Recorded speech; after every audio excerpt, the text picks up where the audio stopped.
মেঘা আয়ুষের শুভ দৃষ্টির সময়ই এবার জয়িতা সম্পন্ন হলো। মেঘা, হ্যাঁ বন্ধুরা, ভিডিওটা লাইক দিয়ে দেখতে থাকুন। যে মুহূর্তে কিনা অবশেষে বিয়ের লগ্ন প্রায় পেরিয়ে যেতে নেয় এবং সেই মুহূর্তে ইন্দ্রাণী গাঙ্গুলি যখন বলতে থাকে যে আর তো কোনো মতে দেরি করা যাবে না, তোমরা তো খুব ভালো করেই জানো ঈশান সিদ্ধার্থ যে আমি সময়ের কতটা প্রাধান্য দিই, তাহলে তোমরা কেন সময় লস করছো বলো তো? আর দেরি না করে যত শীঘ্রই সম্ভব আয়ুষ তো ছাদনাতলায় আছে, মেঘাকে আনার ব্যবস্থা করো। অন্যদিকে মেঘাকে বিয়ের পিড়িতে বসানোর সময় যখন কিনা মেঘা বলতে থাকে যে আমার তো জাস্ট আর তর্স হয়েছে না, কখন যে আমি ছাদনাতলায় গিয়ে আয়ুষের নামে স্মৃতিতে সিঁদুর পরবো এবং তার পরবর্তী থেকে ওই গাঙ্গুলি পরিবারের প্রত্যেক কটা লোককে আমি আমার নিজের আঙুলি ইশারায় নাচাবো, আমার জাস্ট আর তর্স হয়েছে না। ঠিক সেই সময় দেবলীনা বলতে থাকে যে যাচ্ছিস মেঘা যা, কিন্তু তোর আর কোনো মতেই এই ঘরে ফেরা হবে না, কারণ তার পরবর্তীতে তোর শেষ জায়গা হবে শ্মশান, কারণ শ্মশানে তো তোকে শেষ বিদায় জানাবো আমি।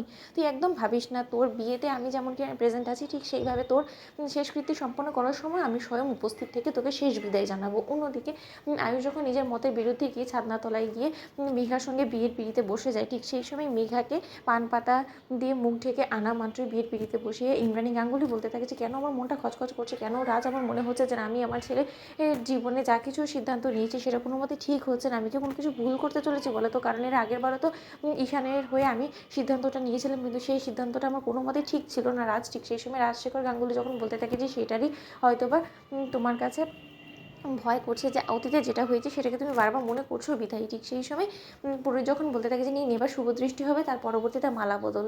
অন্যদিকে শুভদৃষ্টির সময় আয়ুষ এবং মেঘা যখন কিনা একে অপরের দিকে তাকায়, ঠিক তার পর মুহূর্তে মালা বদল করতেই নেবে, ঠিক সেই সময় কুসুম জয়িতাকে নিয়ে গিয়ে হাজির হয় এবং বলতে থাকে যে দাঁড়ান মেঘা ম্যাডাম, আপনারা তো কিসের তারা বলুন তো?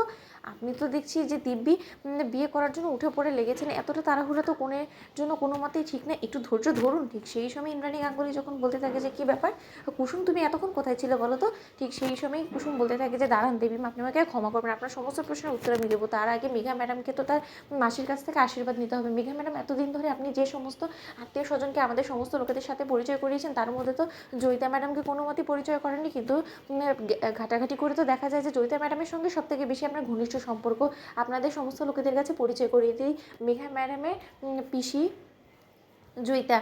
ঠিক সেই সময় জয়িতার আর নাম শোনা মাত্র ইন্দ্রাণী গাঙ্গুলি চক্ষু চড়গাছ হয়ে যায় এবং বলতে থাকে যে জয়িতা যদি মেঘার পিসি হয়ে থাকে তাহলে তার মানে মেঘা দেবলীনার বোন। ঠিক সেই সময় কুসুম বলতে থাকে যে কি মেঘা ম্যাডাম আশীর্বাদ দেবেন না? অন্যদিকে দেবলীনার কথা শোনা মাত্র যখন কিনা ইন্দ্রাণী গাঙ্গুলি এই বিয়ে ভেঙে দিতে নেয়, ঠিক সেই সময় কোনো রকম কোনো ইন্দ্রাণী গাঙ্গুলি যাতে চালাকি খাটাতে না পারে তার জন্য ইন্সপেক্টরের কাছ থেকে হঠাৎ করে গানটা কেড়ে নিয়ে মেঘা ইন্দ্রাণী গাঙ্গুলির দিকে তাক করে বসে এবং বলতে থাকে যে খবরদার ইন্দ্রাণী গাঙ্গুলি, কোনো মতে চালাকি খাটিয়ে বিয়েটা যদি তুমি আটকে দেওয়ার চেষ্টা করো তাহলে আমার থেকে খারাপ কেউ হবে, এক্ষুনি তোমার খুবই উড়িয়ে দিব এই গান দিয়ে। আমি তো বন্ধুরা কেমন শেয়ার করে সাবস্ক্রাইব করতে ভুলো না।